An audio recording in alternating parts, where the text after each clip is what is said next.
This episode of Chicago's Bravest Stories is brought to you by Fire Consultant Corporation. Fire science is a field full of passion, excitement, and valor. Although the brothers and sisters of the firefighting industry are all cut from a different cloth, the one trait that weaves everyone together in the firefighting industry is the hunger to do something with meaning. If this same passion drives you and you're interested in the fire science EMS career, Fire Consultant Corporation can be your guiding light to a successful professional journey. Fire Consultant provides learning workshops that will educate you on what it takes to become a firefighter. Each workshop is filled with concise, high-quality, step-by-step information on the world of fire science and EMS. Go to fire-consultant.com to find out more information on their next workshop and to find their social media handles to keep updates on everything fire science and EMS. This episode also brought to you by FNX Supplements and Apparel. If you're in need of great, reliable, and safe supplements to help you through the hard workouts, look no further. FNX, premier supplement and fitness apparel supplier. Founded by athletes like Brooke Entz, Camille LeBlanc Bazinet, all their gear and supplements follow strict guidelines set forth by the World Anti-Doping Association and are strictly regulated by the FDA. With no fillers, no tainted ingredients, they have pre-workouts, super greens, proteins, recovery, and CBD. Check them out at fnxfit.com. And if you use the referral code Chicago's Bravest, you'll get 15% off their supplements and workout apparel. Again, fnxfit.com, and use our referral code Chicago's Bravest and get 15% off. Thanks again for listening.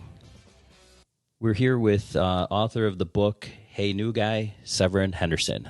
Hi, Severen. How are you? I'm great. How are you today? Good. We have you in here to talk about your book. Can you give us a little background on this book?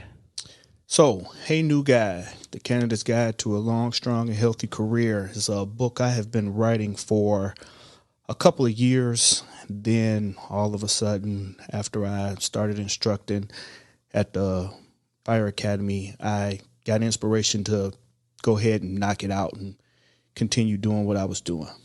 So is this kind of a guide to a new firefighter coming on the job? Well, what I look at it as not just a new firefighter, but a new person in the entire world of public safety. The reason I say that, because that's the background I come from. Of course, I'm a firefighter, I'm a paramedic, but I also went to police academy, and I have experience in that aspect of safety too. So I was trying to pitch to just the whole safety service as a whole. Okay.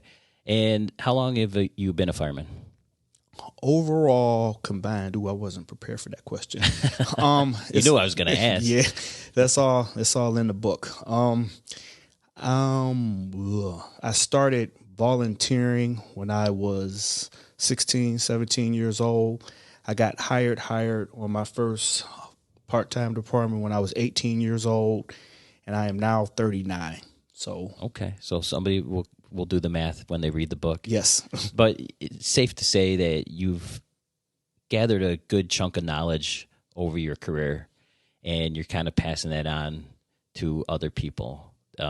Is this a book that you wish you would have had when you started? Absolutely. A lot of times I've been thinking about writing this book for a long time, and I remember talking about with buddies about it, how I was going to write it. And they're like, oh, that'd be a good idea. That'd be a good idea. And I kind of looked for a book like this in the space, and I found a couple, and they're good.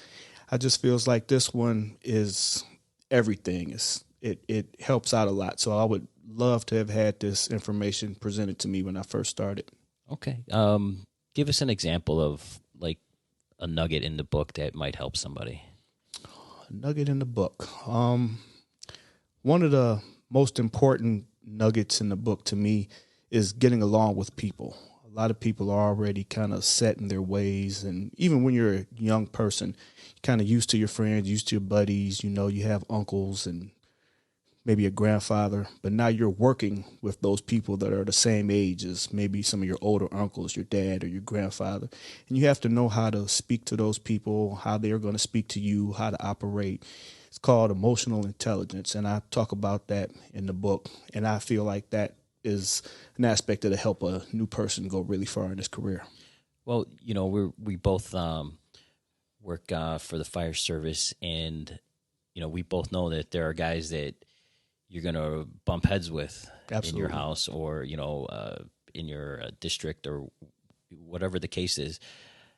How do you, like, what do you tell a new guy that is just, you can't get through this old guy who's been set in his ways, he's salty, and you know, you're the new guy. Like, you know, in our profession, the new guy doesn't really have much say in the matter, you know? Right. The new guy doesn't have much of a voice at all. No, not at all. And I explained that you don't have a voice at all, but what you don't want to do is just get down on yourself. You don't want to get in the dumps. You don't want to take and carry those bad situations, those negative situations with you. You kind of want to overcome. You want to talk to somebody about it, whether it's when you go home and talk to your friends. Another suggestion I have in the book is find a person in the firehouse that you can feel comfortable with and talk to them. And there's always a resolution to any situation. It's just how we come to those resolutions, you know, by speaking. Communication is always the key. Communication and comprehension. You can't just talk. You can talk all day, but once you understand, I feel like that is what makes a situation able to be solved. Well, you know, that's great advice. I think that for a new guy with no voice in a firehouse or, you know, the police department, I think your voice is actually your actions, and you're judged on that. Absolutely. You may not be judged on the things that you say, but you're definitely going to be judged on how you conduct yourself and how you you know, your work ethic, and, you know, whether that's mopping a floor Yep. or, you know, being a busy guy on the fire ground. Yep.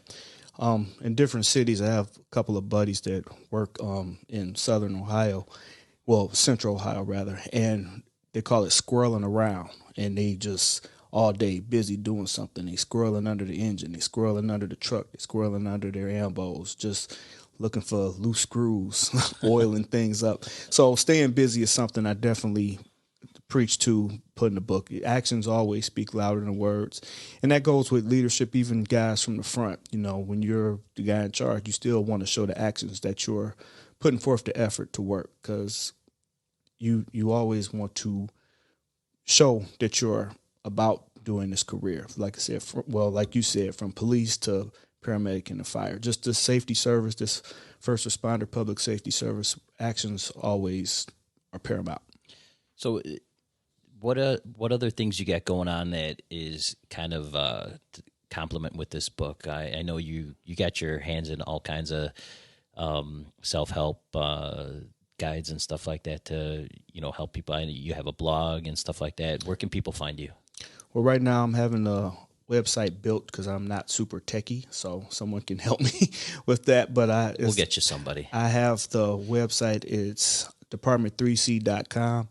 And there I talk about everything, like you said, self-help, self-motivation, ownership, leadership, all of those qualities that kind of help and push you. And it's not just for your career. Actually, it's for your entire life. Just to, you know, to me, I feel like it's best if you help each one be a better one. So everybody helps everybody. I'm a glass half full type of guy. Did you get any pushback from the title, "Hey New Guy," from female firefighters, female police officers? Actually, a female is the one who helped me come up with the "Hey New Guy." Before it was "Hey New Guy, get over here," and she said you should shorten it to "Hey New Guy." And I said, you don't think it's a problem with it saying "guy"? She said no, because we know who you're talking to. You're talking to the new person, a new guy. Guy doesn't offend me, so I don't see why guy would offend anyone else. But right, I mean, you're the new guy, period. Yeah, right. You know, no matter what your gender is. Exactly. The term "new guy" is gender neutral as far as I'm concerned. Yes, I agree. And she brought that to my attention. Yeah.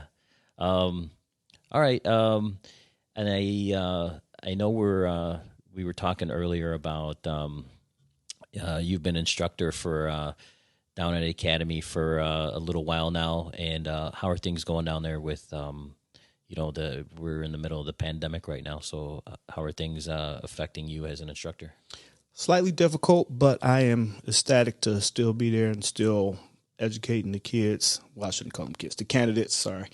Um, but it is a little difficult because we have to stay away. So people tend to want to hang out in groups, but we always got to say, 2 arms length away, 2 arms length away, spread out, spread out, spread out. We just got the masks maybe a monthish or so ago. So we wear those all of the time. And it's just been a little trying, but it's nothing too difficult for a firefighter to overcome. We make it happen. Firefighters, paramedics. I can't add the police because they canceled their academy. But did they really? Yeah, they canceled their academy. But we're still going strong and still getting them out to get the help out there. Okay. Anything else that you want to talk about in this book? Something that, somebody listening might be like, you know what, maybe that's not a book for me. Like, what about this book that makes it universal for any new guy getting on? Well, that's what I try to preach in the book. This book has something in it for everyone, not just for this service, but for every service. And I encourage older people to pass it on to some of their younger family members that they know. So what extra is in there? There's recipes in there. Are there really? Yes, there are. I talk about, because it's important. One surefire way for a new guy to win the guys over in the firehouse is to cook a meal. Absolutely. Right? Absolutely. One of the simplest ways for a new guy to win his whole shift over is to make a meal. But if he messes it up. Well. If he messes it up, though. I say in there, if you can read, you should be able to cook. So I spell the directions out, and these are all recipes I made myself.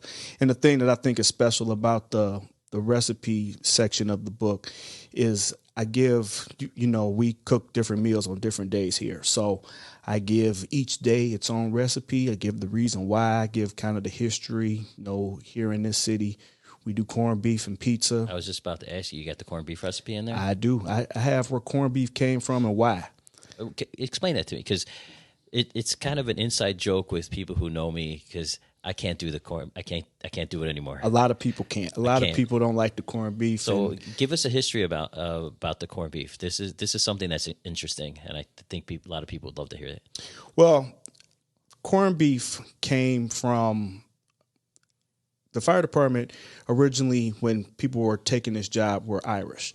So Irish people, for their celebrations, cooked corned beef and cabbage, but really it wasn't corned beef because in Ireland it was bacon. It was called a gammon or a ham. When they got here, that gammon or the ham turned into corned beef because they couldn't afford the bacon. So they just got the cheapest cut of beef from Jewish people, and it turned in from bacon and ham for celebrations because they used to have it at weddings and rituals and funerals. Any gathering of people, they would have this meal, and then it turned into corned beef. So now, and it's funny because I even go back a little further. I go back to the point where kings used to have the corned beef. They started off with the corned beef, but beef was a luxury, as a delicacy, because cows were only used as milking and for work. So when you had beef, you were special. So it went from high-end special, you can't have it, then turn to, okay, now that's all we're going to eat, and bacon is the good thing, and then back the other way to corned beef is the thing again where we're at right now. So that's where corned beef and cabbage came from in the fire service, especially here. Did you, in your research, did you find anything about why it's on a Saturday? Why we have it on Saturdays? No, I didn't. I didn't find out why we have it on Saturday. Just that we have it. Yeah, I never found that out. But traditionally in our department, it's Saturdays are corned beef and pizza. Yes. You've seen, I think when I first started, it was like nobody messed with that tradition, but now I kind of see more houses kind of getting away from it. Yes. Which I'm all a tradition guy, but I'm okay with this one. Yes, a lot of people since I've came on, guys already knew what they were walking into, and they said, "I can't do that corned beef every Saturday." Yeah. My house, we still did the corned beef and pizza every Saturday for 10 years. Are you teaching them to make the dough from scratch? I am. Pizza recipe? Yeah, I am. Okay. I know some people cheat and buy the setups, or some people just order out. It gives the cook a break, so I know that's kind of a day off day type of thing, which is cool, which is awesome. Well, some houses do it up for the pizzas. Yes. Like they really go over the top with the pizzas, and you run the extremes where you have some houses that maybe they're busy that day and they're just like, or they don't have their cook and they're just gonna just order out, which is fine too. But then there's some houses they really go over the top. Yes, I put that in the book as well. That's one of the best times, like you were saying, make a meal, even if you're not making the meal. If you're helping out and you're in the kitchen, that goes a long way too. Well, as a new guy, you should be the first one in there, and we've all learned as the new guy, what's the saying, last one to go first one in, last one out. Yeah, with everything. You should be the first one to get up to do the dishes. Yep. You should be the last one to sit down at the table. Yep. All these little lessons about being a new guy. That we've been told, and now you finally there's finally a guide to it where it's actually in the book. Because you don't want to be told, and just because you don't know, you don't want to be told. You grab your plate, you sit down, and everybody's looking at you like, you got no time on the job. What are you doing? Yeah. Why did you pick that seat? Or even when you right. Before it's time to eat, when you get there, why did you park there? Yeah. Or why did you sit down in that chair? Everything belongs to someone else. So well, and you also have to be careful about, you ask somebody, hey, what's open? Referring to where you sit at the table, and inevitably, if they know you're the new, they're going to tell you to go sit where the captain sits. Right. They're always going to point to the head. Or if you have a chief in your house. Right. Yeah, sit right there. That's where they're going to tell the new guy to sit for his first day at that table. It's a tired joke, but it's going to go on forever. Yeah.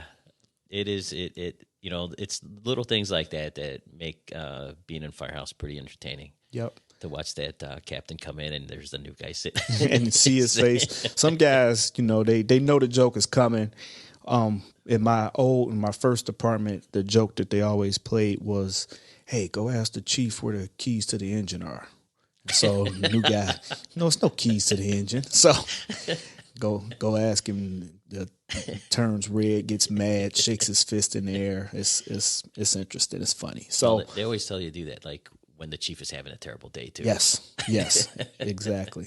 So I have all of those experiences in there, and even though I'm here in this city now, like I don't know if I said it, but I'm originally from Ohio. It says that on the back cover of the book. So that's where I started my career at, and now I'm here. And I just wanted to have an overall guide, so it's not any city specific.